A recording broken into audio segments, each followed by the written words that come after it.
아멘 하기 싫은 말씀이죠. 그렇죠. 예. 여호와의 날이 가까웠으니 전능자에게서 멸망이 임할 것이미로다.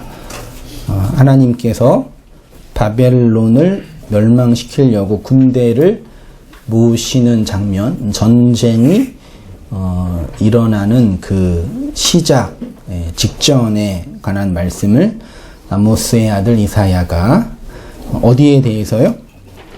바벨론에 대해서 말씀을 전하죠.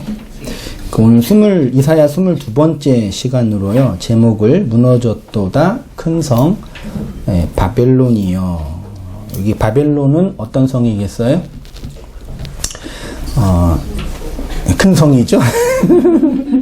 그치, 작은 성은 아니죠.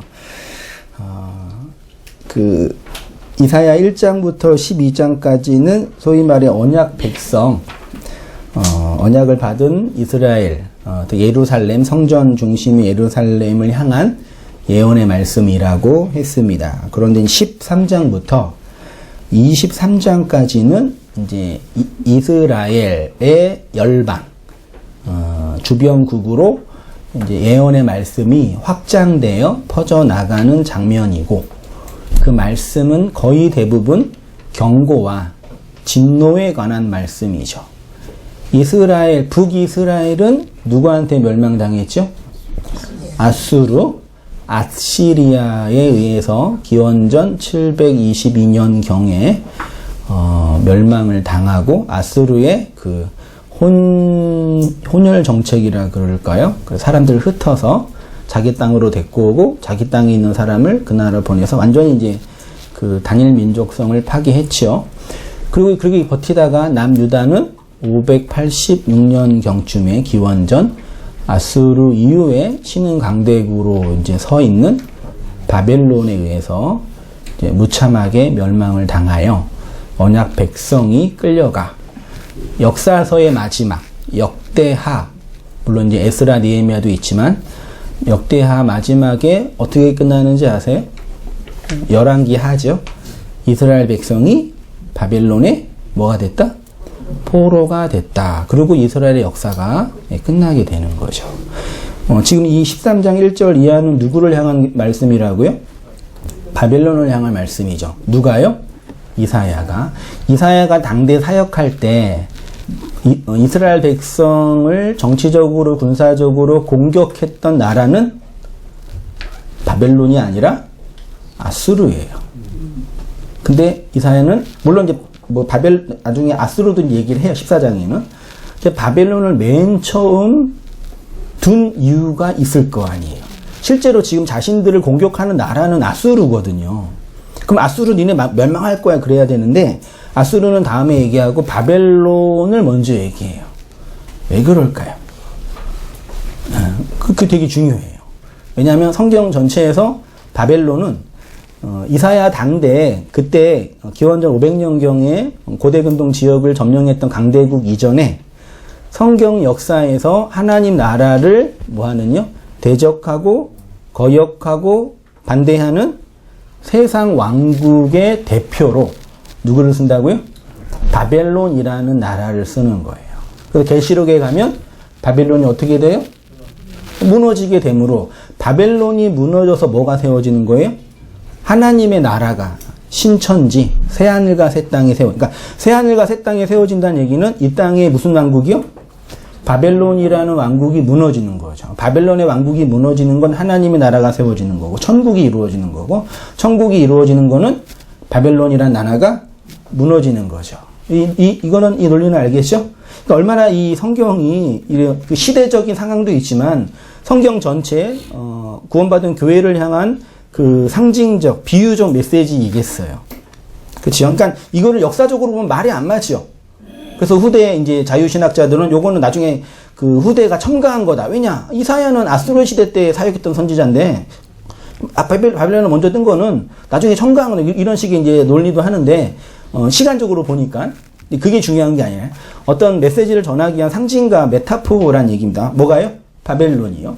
아무튼 13장부터는 바벨론을 대표로 13장, 14장에는 아수르, 14장에도 블레셋, 모압, 다메섹, 어디죠? 예, 구스, 애굽, 에돔, 아라비아, 두로 등등으로 이방 나라를 향한 하나님의 그 진노, 경고. 니네 이제 죽는다. 왜 죽어요, 얘네가? 얘네가 왜 심판받아요, 하나님께? 구약 성경은 언약 백성의 입장에서 쓰는 겁니다. 그는 이스라엘 입장에서 얘네가 왜 심판받아야 돼요? 자신들을 공격했으니까. 하나님이 하나님의 백성을 공격한 이 이방 나라들을 가만두지 않겠다라는 그 선민 의식이 선지자들, 그러니까 구약 성도들한테, 그러니까 구약의 내용에 깔려 있다고 우리가 이해하는 거예요. 제가 잘 들으세요. 구약에 그런 사상이 있다고 성경을 읽고 있는 우리가 바빌론은 왜 멸망해요? 유다를 공격했기 때문에 하나님의 교회를 공격했기 때문에 얘네 멸망한다. 이런 패러다임이죠. 거의 모든 주석을 보면 다 이런 패러다임으로 이 열방의 그 멸망을 얘기해요. 이게 얼마나 잘못된 패러다임인지 되게 중요하고 오늘 설교 들으시면서요. 물론 우리가 이 디테일하게 원문을 강의하고 그 의미를 분석하고 깨닫는 것도 되게 중요하지만 이 러프하게 총론적으로 어떤 패러다임 자체의 변화가 되게 중요해요. 우리가 흔히 묵시 패러다임이라고 표현하잖아요. 이 인식하고 해석하는 위치의 패러다임이 전환되지 않으면 아무리 설교 듣고 이 복음을 들어도요. 나는 여전히 율법 안에 갇혀 있을 수밖에 없거든요. 많은 분들이 이 부분에서 여전히 고민하고 있는 영역이 있으니까 우리가 지금 몸담고 있는 역사 속에 있는 우리 현실 교회의 그런 약점과 한계와 부족함들을 어떻게 비판하면서 어떻게 그 복음의 진리를 우리가 이해하고 받아들이고 양식으로 이제 해석하냐는 우리의 몫인 겁니다. 자, 모든 선지자들의 책이 그러하지만 선지서는 대부분 선택받은 이스라엘과 예루살렘으로부터 예언이 시작되고 이방과 열방으로 확장되죠. 사도행전 1장 8절이 말하고 있는 것처럼 하나님의 말씀이 영으로 임하면 유대와 예루살렘과 예루살렘이 먼저죠? 그렇죠. 이런 혼동이 가끔 있어요. 사람이. 예루살렘과 유대와 사마리아와 땅끝까지 이르러 내 증인이 된다 그랬죠.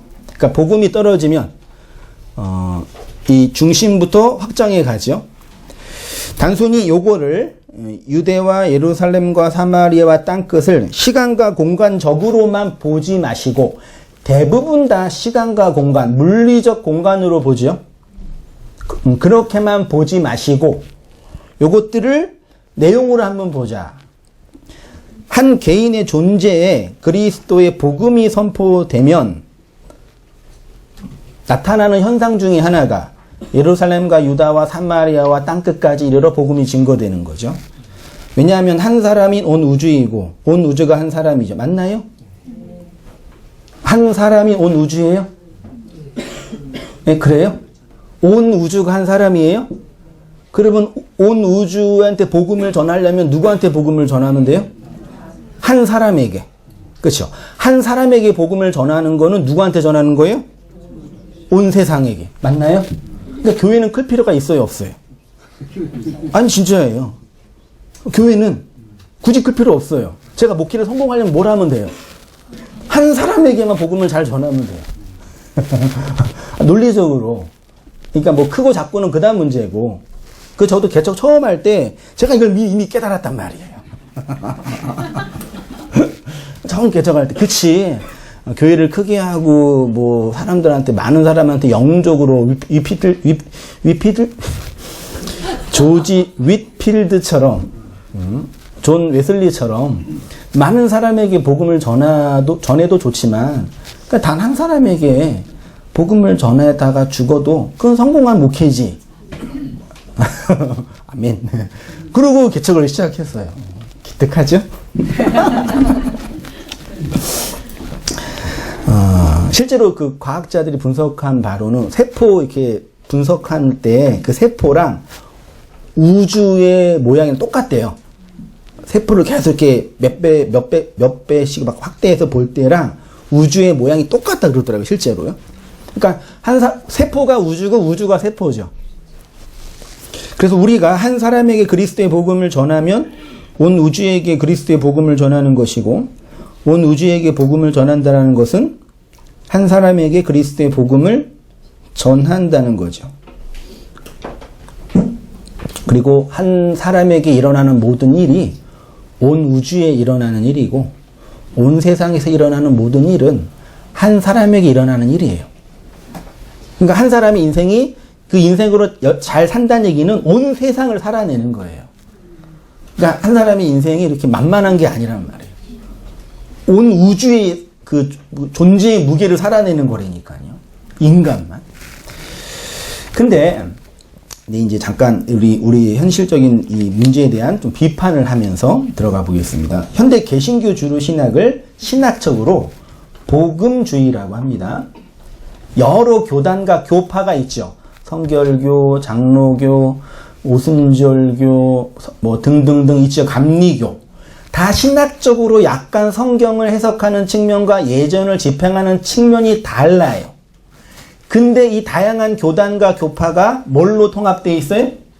복음주의라는 20세기 이후에 전 세계를 통합한 아주 그 탁월한 좋은 그런 기독교 사상이 됐어요. 복음주의. 그래서 복음주의 운동이라고 표현하죠. 이 복음주의 교회는 외적인 통일성을 만드는데 아주 큰 도움을 줘요. 왜 그런지 말씀드릴게요.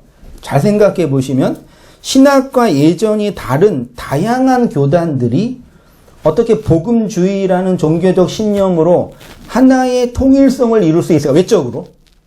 그건 소위 전도와 선교라는 공동의 목표를 이루는데 도움을 주기 때문입니다. 그래서 복음주의 운동에서 가장 중요한 신학적 중심은 그리스도 중심의 구원론. 이거는 이제 구원에 관련된 거죠. 모든 교단은 다 이거 인정해요. 방식이 좀 달라도 예수님을 통해서 구원받는다. 다 인정하죠. 이거 구원론. 외적으로는 그래서 우리가 어떻게 하냐. 많은 사람들한테 이 그리스도를 전해야 된다. 이게 전도와 선교죠. 그래서 20세기 복음주의 운동은 이 그리스도를 온 세상에게 전하자라는 이 캐치플레이로 뭉친 연합된 그 연합체예요. 그래서 뭐 옛날 빌 브라이트 박사나 존 스타트 이런 등 신학적 전도적 사명을 가진 사람들이 미국과 영미권과 그 유럽을 기독교를 연합해서 움직이고 있고 우리나라도 부흥한 교회 있죠. 우리나라에요. 초대형 교회 우리나라에 그 사랑의 교회나 충영교회나 요즘 충영교회는 한물 가고 있지만 소망교회도 가고 있죠. 소망교회나 이런 큰 교회 목사님들을 제 해석으로는 복음주의 1세대라고 하는 거예요. 그러니까 여러분 충영교회 갔다가 소망교회 가도 신학적으로 문제 있어요? 없어요? 교단이 다르거든요. 충영교회 갔다가 사랑의 교회 가도 문제 없고 사랑의 교회 갔다가 어디죠? 여의도 교회 가도 조금 뜨겁지만 좀 별 문제 없단 말이에요. 그 문제가 없어요. 우리 어머님도 이렇게 새로 이사 가가지고 이제 교회를 찾는데 그 교회 근처에 한 바운더리 한 이게 500m 안에 교회가 큰 교회가 한 대여섯 개 있는 거예요. 그 어떻게 하시겠어요? 한 주는 이 교회 갔다가 선택을 하려고 이제 고민을 하는 거죠. 근데 전혀 문제가 없는 거예요. 그럼 뭘 선택하겠어요? 뭐 여러 가지 이제 선택의 충족 요건이 있겠죠. 이게 좋은 게 아니에요. 사실은요. 아주 연합이 잘 돼 있어요. 맨날 싸우지만. 희한해요. 왜냐하면 그리스도 중심의 교훈론과 외적으로는 전도와 선교를 위해서 연합하는 거죠. 요거를 이제 현대 우리가 지금 자본주의 산업사회에 살고 있잖아요. 그럼 우리 현실의 문제를 한번 접목해서 다시 한번 얘기해요. 요거를 일반 기업의 마케팅적인 관점에서 분석을 해본다면 기독교 기업이 만들어내는 상품을 구원론이라 할 수 있겠죠. 교회가 만들어내는 상품은 천국이잖아요. 구원이고. 이렇게 한번 해보자 얘기예요. 우리가 전도할 때 뭘 전해요? 그리스도를 전하잖아요. 그리스도를 왜 믿어요? 요거 믿어서 구원받으라고. 상품이에요. 맞죠? 그럼 그 상품을 전달하는 행위를 뭐라 그래요? 회사 말로. 영업. 마케팅. 나쁜 얘기 아니에요. 다 하고 있잖아요, 여러분이. 이 자본주의 사회에서 그거 안 하면 먹고 살 수가 없잖아요. 그래 하고 있죠. 우리는 모두 자본주의 사회에서 살고 있기 때문에 상품을 만들거나 팔거나 구입하는 자본과 관련된 행위를 하죠. 만드는 사람이나 파는 사람들은 가능한 한 많은 이익을 남기기 위해서 만들고 팔고, 사는 사람들은 가능한 한 싸게 살려고 애를 쓰죠. 현대 복음주의 전통 아래 있는 교회들의 전도와 선교, 교회 성장 전략이 기업의 마케팅 전략과 똑같아요. 한 예로 전도 행사를 할 때 연예인을 섭외하거나 성공한 사람을 강사로 세워서 자신들이 믿고 있는 그리스도의 복음을 전하죠. 자랑하죠. 이걸 지금 윤리적으로 판단하는 게 아니에요. 이미 막 나쁘다 그러실 필요 없어요. 그러니까 왜 그럴까 한번 생각을 해보자 얘기예요. 왜 성공한 사람을 강사로 세워야 돼요? 실패한 사람 강사로 세우면 안 돼요? 지금 암 사기에 걸려서 내일 돌아가실 분 그러면 안 돼요? 암 걸렸다가 나은 분 세워야지. 걸렸다가 돌아가기 직전에 분 세우면 말도 못 하시겠지만, 그러니까 그게 왜 안 될까요? 이게 마케팅과 생각해 보세요. 이게 설득력이 떨어져요. 기업이 상품을 광고할 때 인기 있는 연예인을 모델로 사용하는 것과 같은 이치죠. 아이스크림을 먹는데 아주 예쁜 여자가 먹고 있으면 맛있게 보여? 맛없게 보여요? 맛있게 보이죠. 자매들한테는 죄송하지만 아주 못생긴 자매가 아이스크림 먹고 있으면 자매님이 그러셨어요 지금? 그 상품 자체보다 그 상품을 전달하는 모델이 중요하죠. 예쁜 여자가 고급스러운 화장품을 쓰고 있을 때 우리의 욕망은 그것과 동일시하는 착각에 빠집니다. 그래서 자본주의가 무서운 것은 인간의 욕망이라는 생존과 확장 욕구를 자본으로 계측화하였기 때문입니다. 쉽게 말해 생필품을 유명한 연예인이 광고하나요? 쌀 이런 거 전지현 광고해야 하네요. 양파, 파 이런 거 뭐죠? 공유가 광고해야 하네요. 안 합니다. 한번 제가 그 샤넬백 100만 원 얘기해가지고 욕 뒤지게 얻어먹었는데 1000만 원짜리 샤넬백을 전지현이 광고해야지 폼나지. 저 가난한 개척교회 사모가 샤넬백 들고 그러면 사람 사겠어요? 짝퉁. 저거 분명히 짝퉁일 거야 그러겠죠. 그러니까 왜 그래야 되냐? 왜 쌀은 왜 광고도 안 하죠? 근데 왜 화장품은 광고를 해야 되죠? 쌀은 생필품. 그거 없이는 못 사는 거예요. 화장품도 필수품인 건 저는 알아요. 인정해요. 근데 제가 말하는 여기 사치품이라는 얘기는 쌀은 그러니까 화장은 먹을 수는 없잖아요. 그거 먹고 살 수는 없잖아요. 바를 수는 있지만 배고파서 먹고 살 그런 의미에서 사치품이에요. 그러니까 사치품은 그러니까 인간의 욕망을 보면 가장 밑에 있는 기본 욕망이 뭐예요? 생존 욕구죠. 예. 그게 쌀이에요, 쌀. 예. 근데 이제 이 생존 욕구 위에 있는 사치품 있잖아요. 요거는 생존이 아니라 뭐예요? 그걸 욕망이라 그러는 거예요. 그러니까 이 생존을 위한 쌀은 부가가치가 높아요, 낮아요? 이건 많이 팔아도 이문이 안 남기죠. 옛날에는 부자들 쌀 팔았지만 지금은. 근데 이 사치품은 부가가치가 무한대예요. 그러니까 실제로 샤넬백 1000만 원짜리 그 샤넬백 원가는 얼마일까요? 3만 원. 너무 후려치신 거 아니에요? 그래, 한 100만 원이라고 쳐요. 그럼 900만 원은 어디에서 나온 거예요? 이게 욕망이에요. 그러니까 전지현이 광고를 안 하면 아무도 안 사는 거예요. 가난한 사람이 그거 광고하면 안 되는 거예요.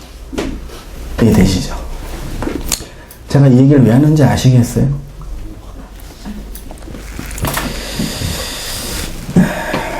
그래서 자본주의, 이거죠. 예, 쉽게 말해 생필품의 유명한 연예인을 모델로 쓰지 않는 이유가 여기 있습니다. 생필품은 욕망의 영역이 아니라 생존의 영역이죠. 그러면 우리가 지금 믿고 있는 이 그리스도의 복음은 생필품이에요? 사치품이에요? 생필품. 그러니까 가격이 싸요, 안 싸요? 싸요. 생필품 맞아요? 이거 몸에 바르는 화장은 아니죠? 먹어야 되는 거죠. 근데 이거를 팔려고 그러는데 사람들이 그러면 사요, 안 사요? 안 사니까 어떻게 해야 되는 거예요? 포장을 해야 되는 거예요. 그래야지 이게 뭐 하니까요? 그래 팔리니까요. 지난주에 우리 온당계 오신 지 한 몇 달 되신 우리 권사님, 집사님 분들과 식사를 이렇게 나누었는데, 그러니까 소위 말해 묵시복음, 이 원어나 어떤 이 묵시 체계, 기존 교회와 좀 다른 이 체계를 우리는 김동수 목사나 김용근 목사나 기타 등등의 그런 목사님들이 20세기 이후에 이렇게 목회 사역의 현장에서 이렇게 전한 것에 대한 어떤 영향을 많이 받았잖아요. 근데 그 권사님들이나 전도사님, 목사님 이렇게 만나 뵈니까 어떻게 이 복음을 알게 됐냐고 여쭈니까 1980년도 후반쯤에 원어를 가르치는 그런 목사님들이 계셨대요. 근데 그분들이 이 복음을 얘기했대요. 그러니까 아줌마 죄송해요. 아줌마들이 그 원어책 들고 헬라어 히브리어 그거 문법 공부를 하는 거예요. 그거 헬라 히브리어 문법 보신 적 있으세요? 그 머리 터져요. 나도 그랬어요. 그러니까 그러면서 이제 이 복음을 이제 알게 돼서 이렇게 이제 연결되신 거죠. 그러면서 이제 그때 강의했던 그 목사님이 많은 이제 전도사나 이제 그 사역자들이 와서 이제 말씀을 배우니까 그분이 그 사역자들한테 왜 왔냐고, 이 복음으로는 영업이 안 된다고, 맨날 보따리 장사만 해야 되는데 왜 오냐고 그렇게 얘기했대요. 그럼 이건 왜 안 될까요?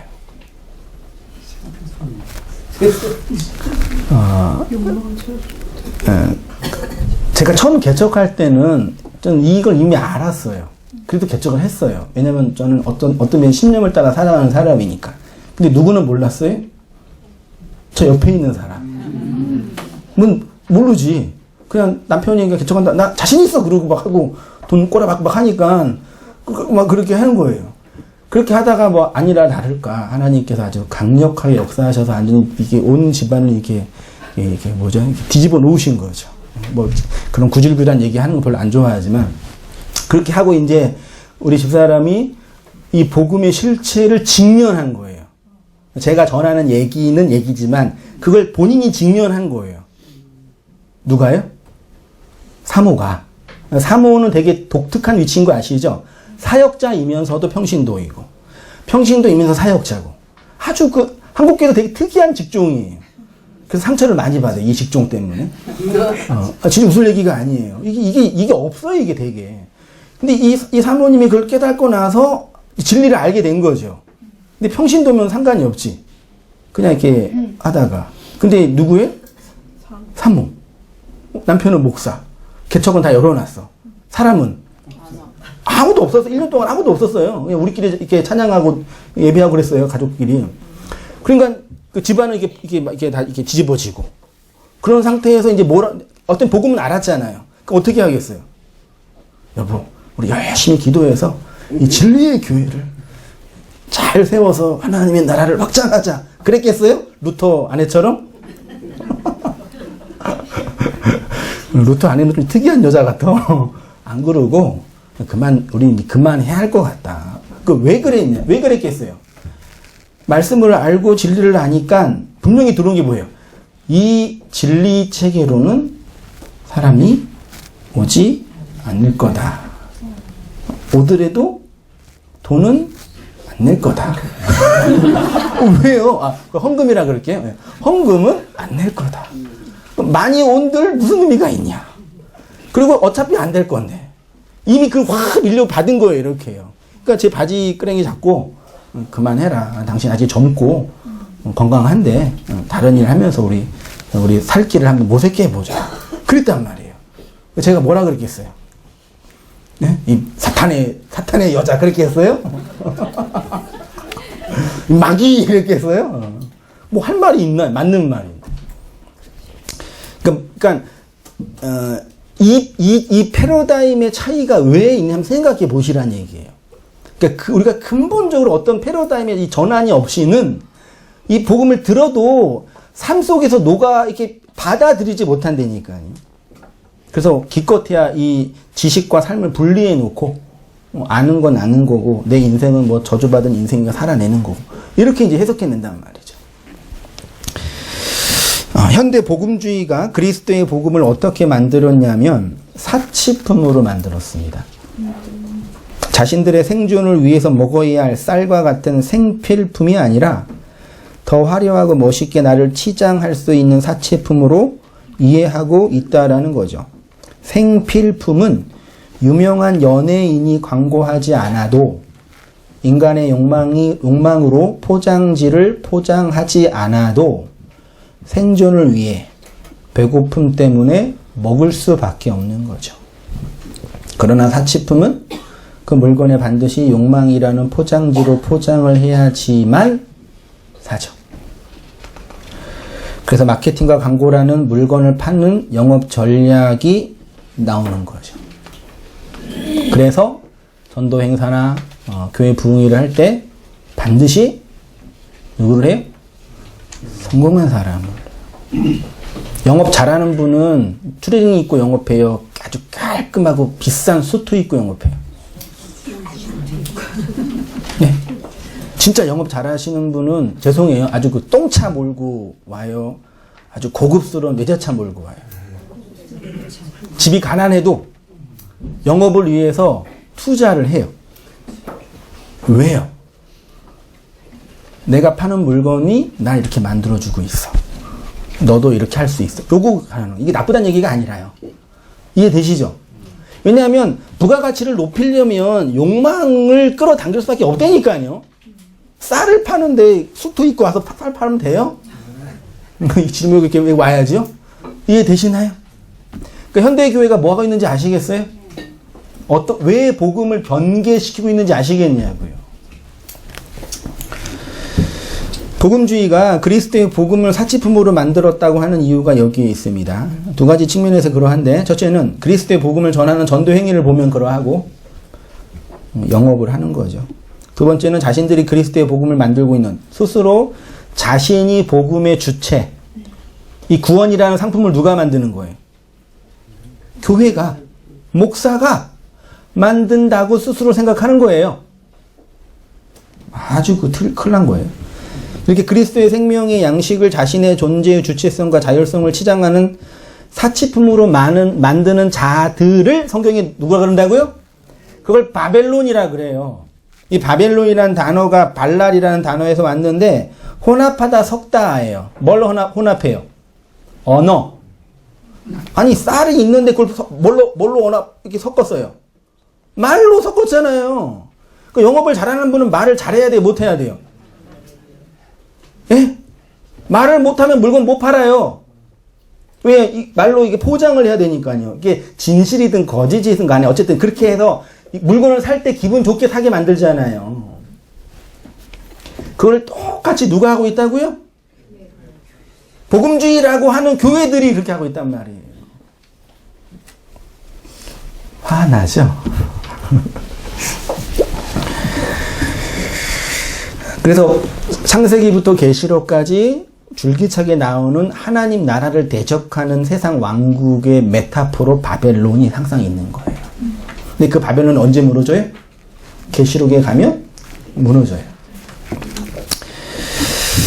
그래서 오늘 본문에서 지금 정치적, 군사적으로 이스라엘을 위협하는 나라는 아수르임에도 불구하고 굳이 바벨론이라는 이름을 먼저 쓰는 거예요. 이사야가.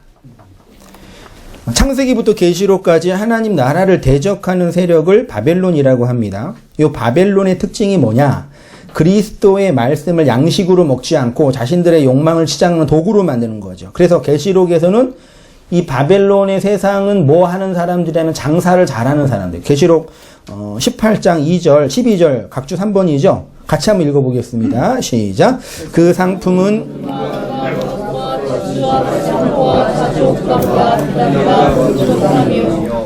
항목과 각종 상업, 값진 나무와 구리와 철과 대리석으로 만든 각종 그릇이요, 계피와 향료와 향과 유향과 포도주와 감람유와 고운 밀가루와 밀이요, 소와 양과 밀과 수레와 종들과 사람. 그러니까 바벨론은 모든 걸 상품화하는 능력이 있는 곳이에요. 특히 앞에 있는 거는 다 뭐예요? 사치품들이에요. 심지어 인간의 영혼까지. 부가가치가 제일 높은 게 물건이겠어요? 사람이겠어요? 네? 왜 조폭들이 인신매매 하는지 아세요? 네. 부가가치가 제일 센 게 인간이에요. 요거 팔면은 돈 되니까. 조폭들은 우리 육체를, 인간의 육체를 사고 파는 분들, 나쁜 인간들이고, 종교는, 바벨론은 인간의 영혼을, 이거는 뭐, 이 장기 정도가 아니지, 부가가치가. 이거 잘하는 애들이 이단, 신천년에 있잖아요. 영혼 가지고 장사하는 거잖아요. 개신교는 뭐, 거기에 뭐도 못 내밀지, 사실은. 조금 그냥, 이렇게 좀 해주는 거죠.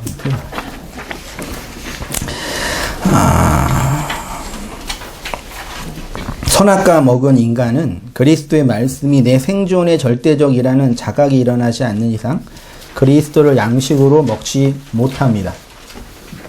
그들은 언제나 그리스도의 말씀을 양식으로 먹지 못하고 자기를 치장하는 사치품 정도로 이해하죠.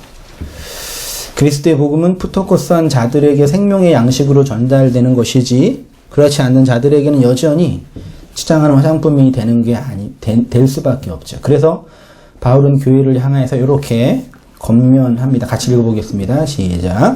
그러므로 형제들아, 우리가 끝으로 주 예수 안에서 너희에게 구하고 권면하노니, 너희가 마땅히 어떻게 행하며 하나님을 기쁘게 할 수 있는지를 우리에게 배웠으니 곧 너희가 행하는 바라 더욱 많이 힘쓰라. 우리가 주 예수로 말미암아 너희에게 무슨 명령으로 준 것을 너희가 아느니라. 하나님의 뜻은 이것이니 너희의 거룩함이라. 곧 음란을 버리고 각각 거룩함과 존귀함으로 자기의 아내 대할 줄을 알고 하나님을 모르는 이방인과 같이 세욕을 따르지 말. 여기 5절 보세요. 하나님을 모르는, 여기 하나님이 그 로드예요. 주님 그리스도예요. 하나님 그리스도 주님을 모르는, 호라오하지 못하는, 보지 못하는 이방인 있죠.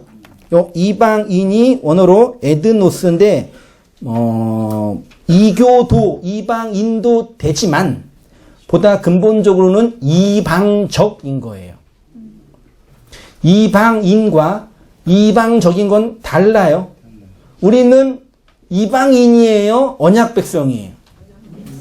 우리 행실이 아무리 개차반이 되더라도 그리스도의 의로 언약 백성이 된 거죠. 그쵸? 네. 근데 우리 안에 여전히 이방적인 게 있어요, 없어요?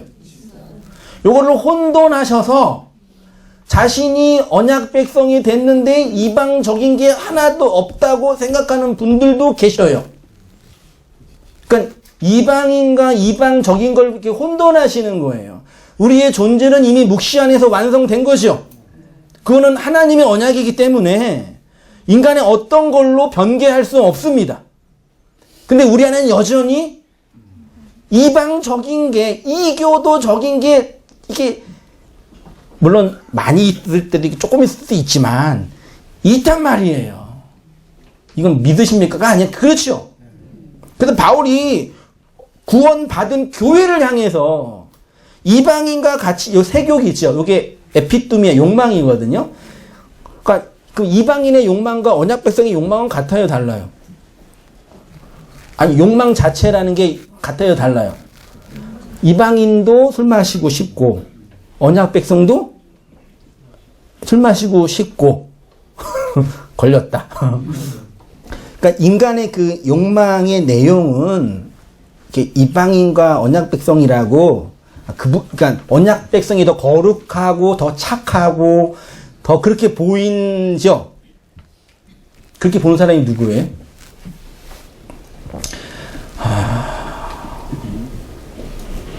제가 알바하고 있잖아요. 일하고 있잖아요. 일단 얘기도 했던 것 같는데, 일하는 곳에서 어느 누구도 내가 목사라는 걸 모르거든요.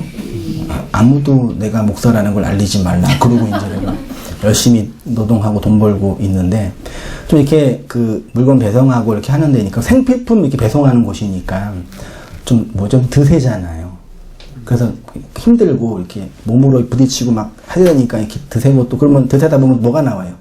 에이씨 하면서 막 나오면서 니 막 하잖아요. 그리고 또 일 끝나면 또 이렇게 술 마시러 가고, 또 소주에 또 이게 그 삼겹살 이렇게 먹으면서 이렇게 회포 풀고.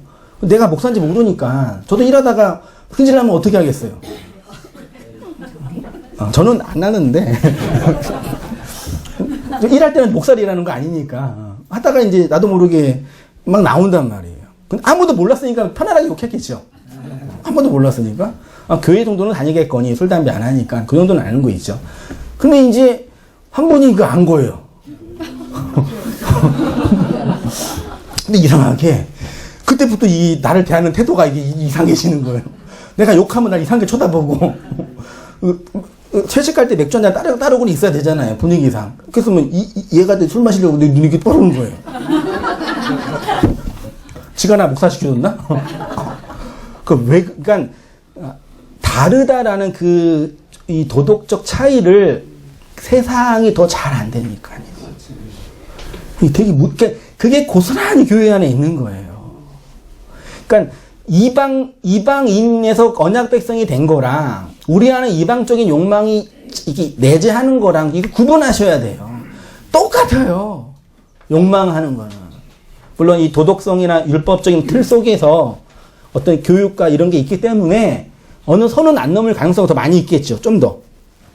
그렇지 않은 사람보다는. 그거는 교육과 간섭에 의해서 얽어맨 제도지, 실제 그 욕망 자체는 똑같단 말이에요.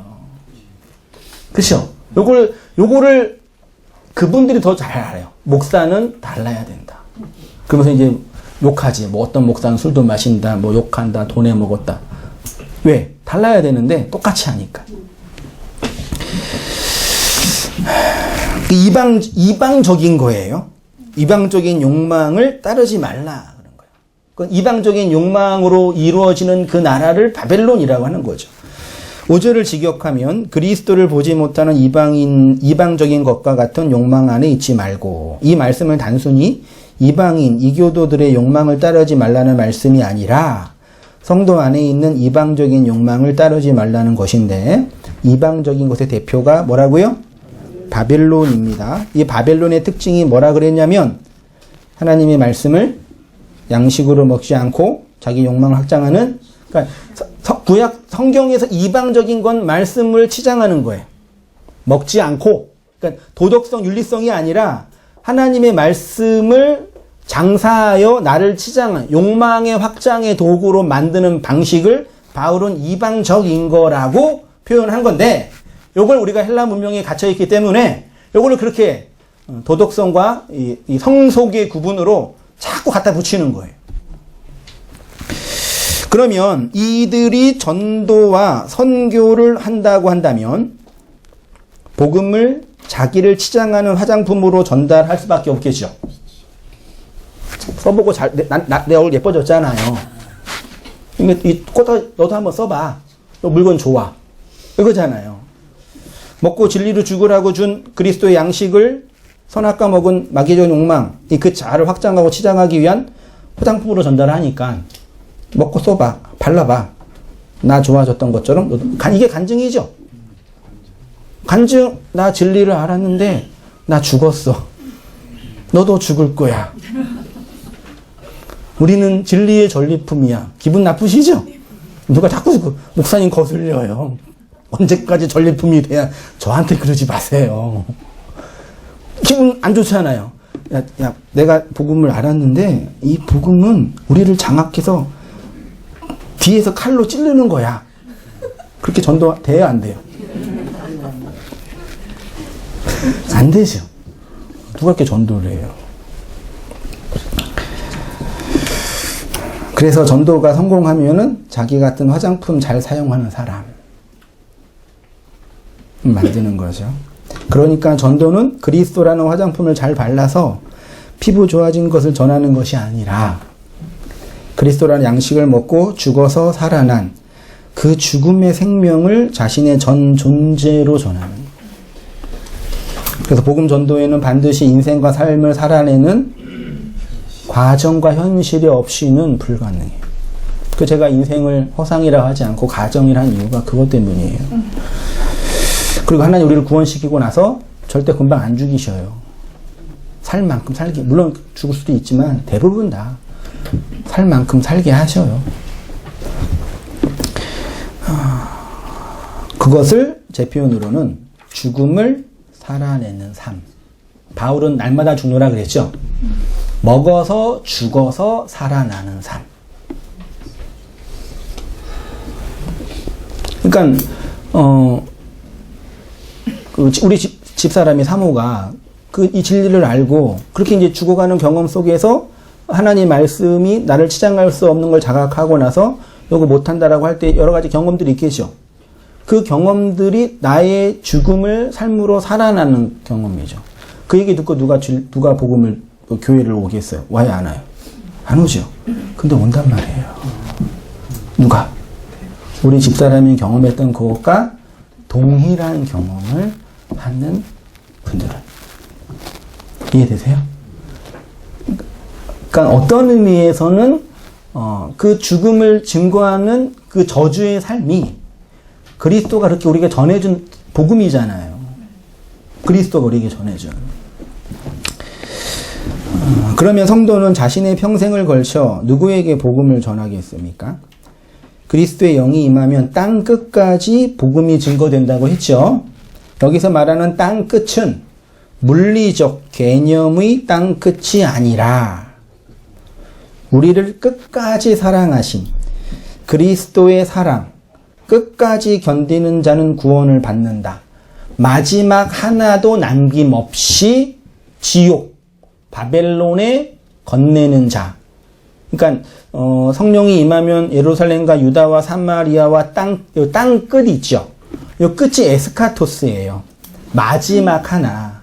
율법의 그 마지막을 진리로 그리스도로 완성된 그 현실을 땅 끝까지, 그러니까 하나님의 말씀이 우리를 치고 들어올 때 어떻게 정복해 가신다고요? 마지막 하나를 완성하는 그 지점까지 계속 치고 들어오신다는 언약인 거예요. 그냥 물리적으로 땅 끝이 아니라요. 율법의 마지막 하나를 완성하여 그리스도라는 진리로 완성되는 거죠. 그 복음을 전하겠다고 바울처럼 복음을 전하겠다고 헌신하고 신학교에 들어간 신학생들이나 예비 선교사들이 오해하고 있는 지점이 이전이에요. 저도 그랬어요. 그래서 너무 많은 혼란을 겪었어요. 복음은 나를 죽이는 거다라는 걸 알고 있었어 이미. 누가 얘기하지 않아도 성령이 나한테 들어오셨는데 이거 잘 믿는다고 내가 인생에 행복할 것 같지는 않았어요. 진짜. 네. 알았어요. 근데 배우는 건 그게 아닌 것 같다. 잘 된다. 성공할 수 있다. 그러니까 이제 제가 어떤 생각이 들겠어요. 내가 잘못 알고 있나? 이런 이 혼란을 겪는 거에 계속 이 신학 작업을 하면서요. 성도님들도 그런 경험하셨던 것처럼요. 그 복음을 전하는 가장 효과적인 방법이 설교입니다. 예, 가장 효과적인, 여러 방법이 있지만 복음을 전하는 가장 효과적인 설교예요. 그래서 목사가 설교를 잘해야 복음을 잘 전할 수 있죠. 맞죠? 그러면 설교자인 목사는 어떤 걸 신경 쓰겠어요? 어떻게 하면은 설교를 잘해서 더 많은 사람들한테 이 그리스도의 복음을 전할까라는 거에 집중하겠죠. 이건 옳고 그름의 문제가 아니야. 사실이죠. 그 설교자가 해야 할 가장 중요한 설교. 그러면 설교자가 설교를 잘 하기 위해서 노력한다는 건 뭐겠어요? 많은 설교자들이 오해하고 있는 것이 설교라는 전달 행위에 관심을 가지지 설교하고 있는 설교자 자신을 준비하는 것에서는 관심을 가지고 있지 못합니다. 설교를 잘한다는 얘기는 사람들이 좋아할 만한 예화 집어넣고 되게 감동적인 간증 집어넣고 사람들한테 감동 주고 그래서 무엇인가 결단하게 하고 그게 복음주의 그 운동의 기본적인 설교 패턴이 그거예요. 다. 그렇지 않은 게 하나도 없어요. 그래서 기본적으로 설교자는 사람들한테 이렇게 그러니까 은혜를 끼쳐야 한다는 그 얘기를 감동을 줘야 뭘 이렇게 줘야 한다는 그런 부담이 항상 있어요. 근데 제가 신학교 때 그런 고민을 많이 했었는데 100년 전에 그 웨스트민스터 채플의 로이드 존슨 목사가 그 미국의 웨스트민스터 신학교에서 신학교 특강을 할 때 설교에 대한 특강을 했거든요. 근데 그 설교에 대한 특강을 써서 책으로 만든 게 설교와 설교자라는 아주 진짜 사실은 지금 설교자 평균 따로 있는 게 아니니까 중요한데 핵심은 뭐냐면 여러분 설교는 설교자면 이거예요. 여러분이 설교를 잘 준비하려고 노력하고 애쓰는 그 모든 것은 여러분 자신을 준비하는 거예요. 놀랍지 않나요? 그러니까 설교자가 어떻게 하면 설교를 잘할까? 어떻게 예화를 할까? 어떻게 구조를 짤까? 어떤 얘기에 사람들이 더 잘 들을까? 이런 막 고민을 하잖아요. 강사니까. 그것도 해야 되겠죠. 네. 근데 그것보다 더 중요한 건 그 존재를 준비하는 거예요. 저는 노래는 잘 못하지만 노래 듣는 걸 좋아하거든요. 근데 어떤 가수는 그냥 현란하게 막 이렇게 바이브레이션 지금 막 기교 있게 막 하는데 안 다가와. 근데 어떤 가수는 그냥 기타 치고 노래를 쭉 하는데 확 들어와요. 뭐 김광석이나 제 수준으로는 뭐 유재하나 뭐 이런 사람들 그냥 노래 하잖아요, 그냥. 근데 노래가 막 기교까지 그러지 않는데 근데 뭐가 들어오는 거예요?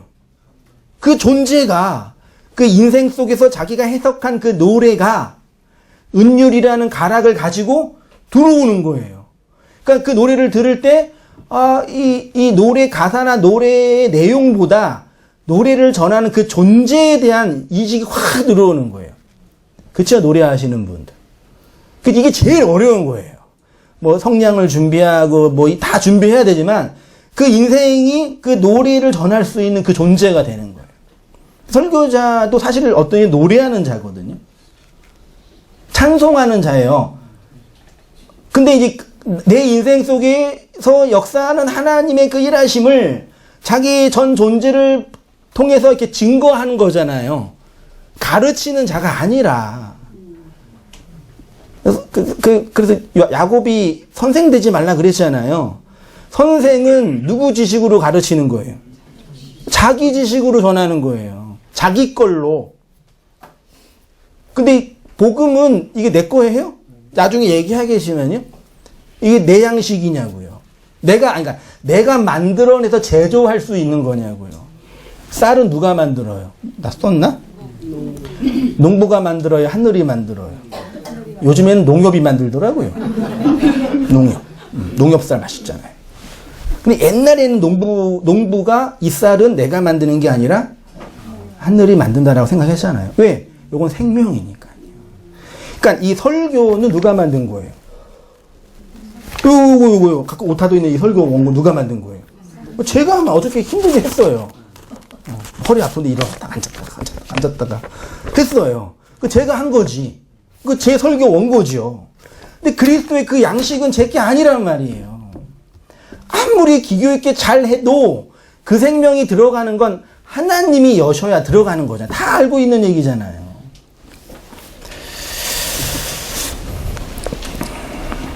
내가 깨닫고 알게 된 진리를 전한다고 할 때 우리가 간과하는 것은 진리가 된 나는 존재에 대한 고민보다 나라는 존재에 대한 고민보다 어떻게 하면 말을 더 잘할까 이쪽으로 고민하는 경우가 많이 있죠. 반대로 나는 왜 이렇게 말을 못할까 이렇게 주눅들기도 하죠. 말 잘하시는 분 옆에 있을 때.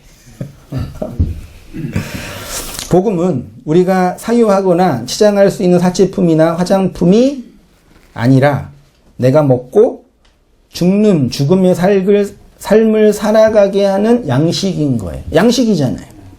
그래서 전하는 내용이나 고백하는 언어보다 전하는 자의 전하는 자와 고백하는 그 존재, 깨달은 내용이 뭐냐보다 누가 깨달았냐가 더 중요한 거예요. 내용이 중요한 게 아니라 그걸로 누가 깨달았냐가 더 중요하다니까요. 그런 측면에서 묵시복음이라는 새로운 체계를 전하는 것이 곧 그리스도의 복음을 전하는 건 아니지요. 인간은 언제나 자기 밖에 있는 것을 자기 안으로 받아들일 때 자기의 세격거리로 욕망을 확장하는 도구로 이용합니다. 가톨릭에서 나온 개신교도 자기 화의 화장품이 되어 오늘날과 같은 개신교가 되고 있잖아요. 칼빈과 루터가 그거 아니라고 나온 거잖아요, 사실은요. 기존 교회에서 나온 묵시복음이라고 하는 것도 우리는 얼마든지 자기화로 이용할 능력이 우리 안에 있어요. 믿으시기 바랍니다. 바벨론적 욕망이 우리 안에 내재 어마어마한 욕망이에요. 인간이라는 인간의 그 무적행의 그 바벨론의 욕망은요, 온 우주라니까요. 요거를 잘 발휘하면 성공한다고 하는 거예요. 맞아요. 여전히 내 안에 바벨론으로 존재하는 이 방적인 것들이 있죠. 그 성경은 하나님의 나라의 확장의 다른 측면이 뭐가 무너진 걸로요? 바벨론이 무너진 거라고 계속 선언하는 거예요. 계시록 14장 8절을 제가 볼게요. 또 다른 천사 둘째가 그 뒤를 따라 말하되 무너졌도다 무너졌도다 큰 성 바벨론 그랬죠. 쭉 보시고 계시록 18장 2절 같이 한번 읽어보시겠습니다. 시작. 힘찬 음성으로 외쳐 이르되 무너졌도다 무너졌도다 큰 성 바벨론이요 귀신의 초소와 각종 더러운 영이 모이는 곳과 각종 더럽고 가증한 새들이 모이는 곳이 되었도다. 그의 고통을 무서워하여 멀리 서서 이르되 화이또다 화이또다 큰 성 견고한 성 바벨론이요 한 시간에 내 심판이 이르렀다 하리로다. 이에 한 힘센 천사가 큰 맷돌 같은 돌을 들어 바다에 던져 이르되 큰 성 바벨론이 이같이 비참하게 던져져 결코 다시 보이지 아니하리라. 성경의 마지막 책인 계시록에서 하나님의 나라가 세워지는 것은 바벨론이 무너지는 것으로 설명하고 있습니다. 창세기부터 계시록 하나님의 나라 그리스도의 왕국을 대적하는 그 세력이 누구라고요? 바벨론이에요. 그럼 바벨론은 무엇으로 무너져죠? 하나님의 말씀을 화장품으로 열심히 바르면 내 안에 바벨론이 무너져요? 사도행전을 보면 사도행전은 사실 이제 사도 바울의 전도 행전이거든요. 되게 그 역동적인 전도 현장이죠. 총 3차에 걸쳐서 전도 여행을 해요. 처음에는 소아시아, 그 다음에 이제 뭐 좀 올라가서 이탈리아, 그다음 나중에 이제 저 끝까지 3차 여행을 쭉 하는 게 사도행전의 이야기예요. 약 15년 동안 3차의 전도 여행을 하면서 몇 킬로 걸었을까요? 바울이. 그 대충 계측해 보니까 1만 3천에서 5천 정도 걸었던 것 같아요. 여러분. 지구의 둘레가 몇 킬로인지 아세요? 모르시지? 알 필요 없지. 그거 알아서 뭐하게. 1만 3천 킬로 정도 돼요. 그럴 듯 하죠? 그러니까 바울이 열심히 전도하고 뭐 한 거예요? 한 바퀴 돈 거예요. 한 바퀴 도니까 어디로 온 거예요? 한 바퀴 열심히 전도했잖아요. 죽을 고생 살동 말동 하면서 어디로 왔어요? 다시 그 자리로 온 거예요. 이게 신기한 게 사도행전 마지막 장 어떻게 끝나는지 아세요? 제가 썼는데 바울이 온 이태를 자기 셋집에 머물면서 자기에게 오는 사람을 다 영접하고 31절 하나님의 나라를 전파하여 주 예수 그리스도에 관한 모든 것을 담대히 거침없이 가르치더라. 어디에 앉아있어요? 셋방 렌트하는 방 하나 앉아놓고 거기서 수동적으로 오는 사람한테 말씀을 전하는 거예요. 평생에 걸쳐 온 세상을 복음을 전하겠다는 그 놀라운 비전을 가지고 교회를 세우고 선교 사역을 감당했던 그 위대한 사도 바울의 마지막이 어떻게 끝나요? 충격 아닌가요?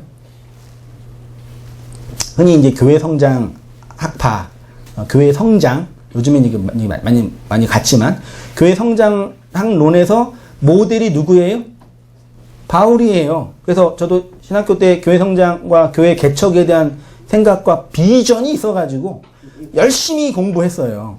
그 책도 보면서 논문도 쓰면서 이렇게 계획을 가지고 프로그램을 집어넣고 개척을 하면 교회가 되겠다라는 그런 신념이 있었단 말이에요. 공부를 하고 성경의 원리를 가지고 대부분 다 이제 왜곡된 신학이지만 그거 가지고 교회에 와서 개척을 딱 하는데 그 플레인이 어떻게 돼요?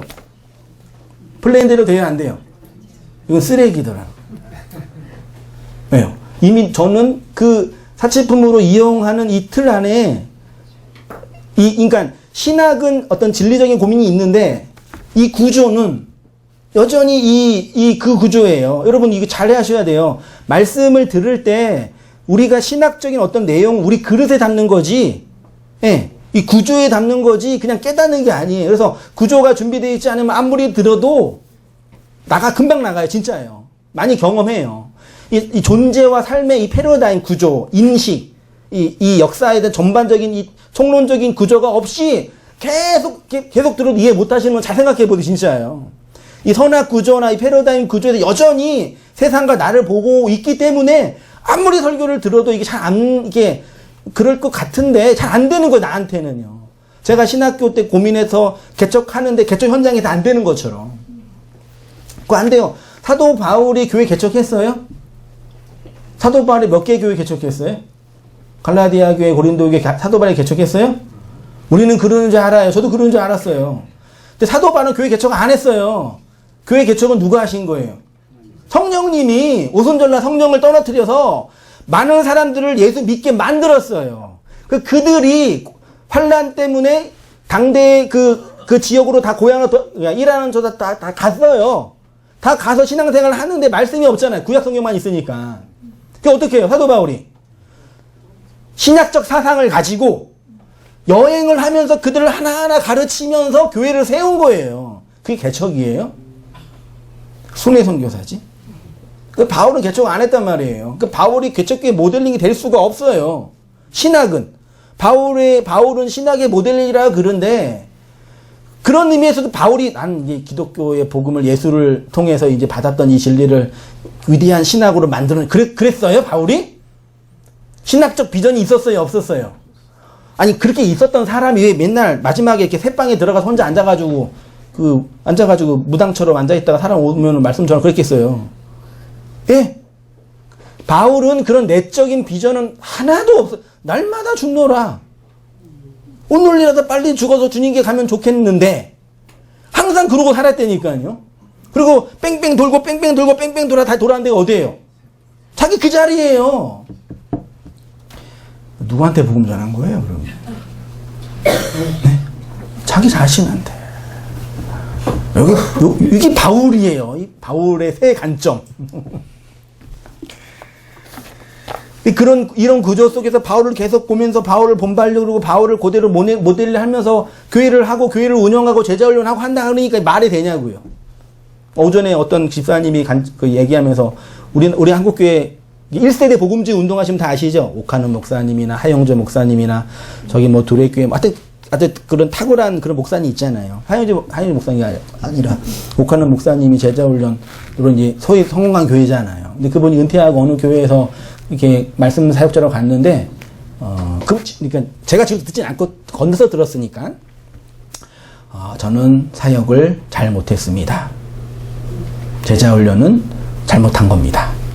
이런 취지로 얘기를 했대요. 그렇게 위대한 목사가 강단에 앉아가지고 저는 실패했어요. 그러니까 성도들이 어떻게 되겠어요? 이야, 겸손한 목사님. 이야, 대단하다. 본인은 정말 이 복음의 진리는 깨달았겠지만 그 본질에 대한 이 구조적인 해석을 못해서 이렇게 했는데 그걸 지금 잘못하다고 생각하는데 성도님들은 야, 제가 만약에 그렇게 저는 잘못했어요. 그러면 마치 잘못했지 그러실 건데 그 성공한 사람이 그러면 멋있게 보이잖아요. 그랬대요. 제가 직접 본 건 아니니까.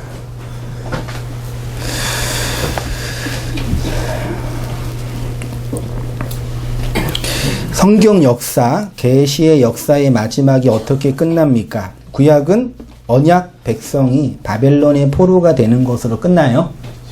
신약은 사도 바울이 조그만 셋방에서 그리스도의 복음을 전하는 것으로 끝나요. 구약과 신약이 인간 존재에 대해서 두 측면을 말하고 있는데 구약은 모든 인간은 바벨론이라는 선악 감옥은 자기 욕망에 갇혀있는 포로된 자들이다 를 얘기하고 있는 겁니다. 신약은 이 포로된 자에게 전해진 말씀, 곧 진리의 골방에서 양식으로 전하는 그리스도의 복음으로 말미암아 요 바벨론 성이 무너진다라고 선언하는 거죠. 그러니까 성도의 인생은 하나님으로부터 나와 포로된 자로 있다가 그리스도를 통해 하나님께로 돌아가는 거죠. 나올 때는 죄인으로 나왔는데 들어갈 때는 그리스도로 들어가는, 그 만물이 주에게서 나오고 주로 말미암고 주에게로 돌아간다 그랬잖아요. 나 자신에게 그리스도의 복음을 전하고 나 하나 구원받아 하나님의 나라로 들어가는 거예요. 사람은 그러니까 욕망을 자극하는 건 들어요. 그거는 장사가 되니까 들어요. 야, 이거 잘해서 요거 영업이익 한 20% 돼. 노력해서 해보자. 그러면 해요, 안 해요? 할만해. 근데 우리 복음은 그거에 아니에요. 아니에요. 아무리 얘기해도 돼요, 안 돼요? 돼요, 안 돼요? 안 돼요. 그거 어떻게 해야 돼요? 전도 안 하는 거죠. 네. 우리 큰아들이 지금 1인데, 얘가 공부에 대한 욕심이 항상 있어가지고, 나는 1등급, 2등급 항상 그러고 노래하면서 공부를 해요. 근데 이놈이 밤에 잠을 안 자고 공부를 해. 그, 2시간, 3시간 자면서 공부를 해요. 그래서 제가, 야, 그 입시는 마라톤이야. 그렇게 한 번, 두 번 할 수는 있지만 계속 못해. 나중에 체력 떨어져가지고 시험 볼 때 너 퍼져. 들어요, 안 들어요? 안 들어요. 계속 잔소리 계속 했는데도 안 들어요. 그래서 어느 순간, 아씨, 몰라. 네가 대학까지 내가 그러고 그냥 놔둬뒀어요. 근데 어저께 우리 집사람한테, 엄마, 잠을 자야지만 잠을 이길 수 있는 걸 이제 알았어. 계속 졸음이 오는데 계속 공부를 한 거예요. 그러니까 집중은 안 되지. 예, 암기가 안 되죠. 그래도 한 거예요. 왜? 잘하고 싶으니까. 근데 잠은 불변의 법칙이죠. 안 자면 어때잖아요. 계속 한 거예요. 나중에 자고 일어나니까 정신이 말끔하잖아요. 아, 잠은 자야지만 이길 수 있는 거. 그거 쉬워요, 어려워요?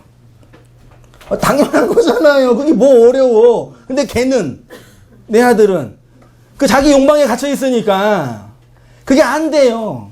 아무리 얘기해도 안 듣고 본인이 느끼고 깨달아야지만, 아, 잠은 적절하게 자야 되는구나.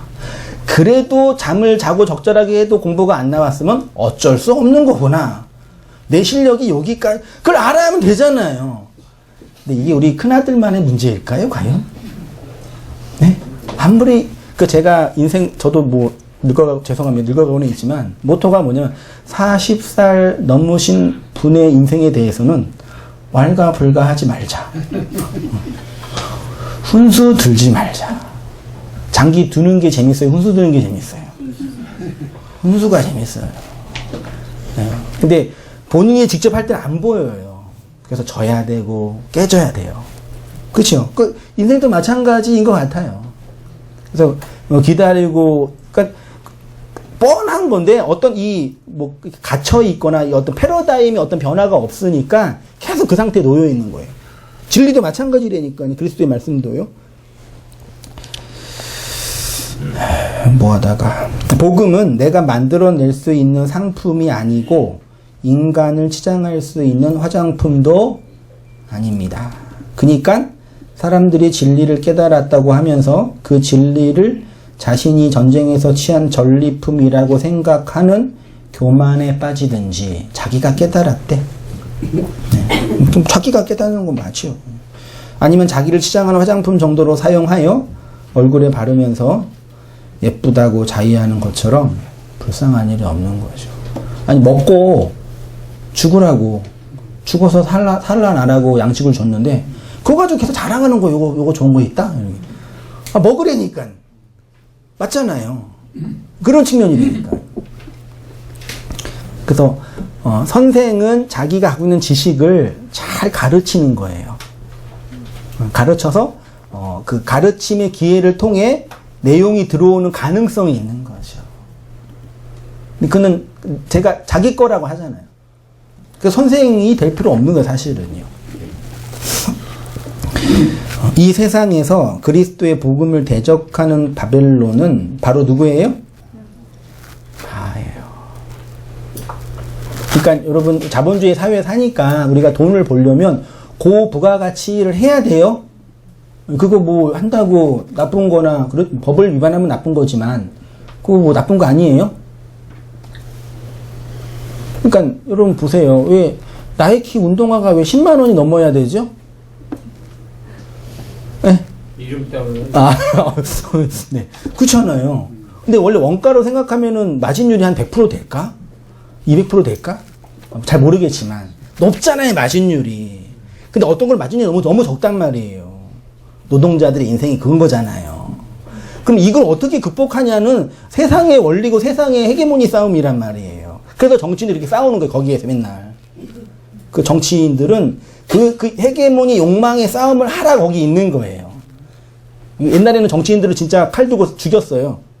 회의하다가 의회에서 아니 죽이고 그랬어요. 지금 칼은 안 들죠, 우리나라는요. 빠루는 들지만 헤게모니 싸움이니까. 그런 싸움을 해서 자기 걸 취해야지만 나한테 이익이 되니까. 그래서 그거를 하려면 어떻게 해야 돼요, 여러분? 우리는 잘 싸워야 돼요. 이 세상에서 먹고 살려면. 물론 열심히 일해가지고 이렇게 연금 받고는 편할 수 있으시지만 그렇지 않은 분 많이 없으니까 싸워야 된단 말이에요. 그거는 잘 싸워서 돈 많이 버시고 헌금 많이 내시고 진짜 그리고 많이 도와주고 나도 풍요롭게 살고 그게 뭐가 나빠요. 그거는 이 자본주의 사회니까 그렇게 하고, 근데 그거를 그렇게 배운 걸 그대로 성경을 해석하거나 교회에서 진리를 안다고 하면서도 또 그렇게 전복하는 거예요, 자꾸요. 그런 구분은 좀 필요하겠죠. 나가 바벨론이죠. 그래서 나에게 그리스도의 복음을 전하는 것이 제일 힘들어요. 성도는 역사라는 과정을 통해서 나에게 그리스도의 말씀을 정직하고 진실하게 전하여 나 하나 겨우 구원받고, 솔직히 똑 까놓고 주님이 우리를 부르실 때 야 너 전도 몇 명에서 부르셔요? 해요 안 해요? 아니 누굴 한다 그러더라고. 어떤 목사는 안 해요. 걱정하지 마세요. 너 뭐 교회 잘 섬겼어? 뭐 안 물어봐요? 안 물어봐요? 하나도 안 물어봐요. 안 가서도 모르겠지만 안 물어보실 것 같아요, 제가 믿는 하나님은. 그러니까 그 진리로 나에게 그 양식을 건네주고 용서하고 해석하는 그 일이 제일 힘든 거라니까요. 그 바울이 평생 복음을 전하고 지구 한 바퀴 돌고 다 그 자리로 온 거잖아요. 이거 보면서 참 진짜 놀랍다 그랬다니까요. 열심히 그 복음을 전하고. 그러니까 바울의 그 물리적 시간적 여행이 우리의 존재적 여행이에요. 맞죠?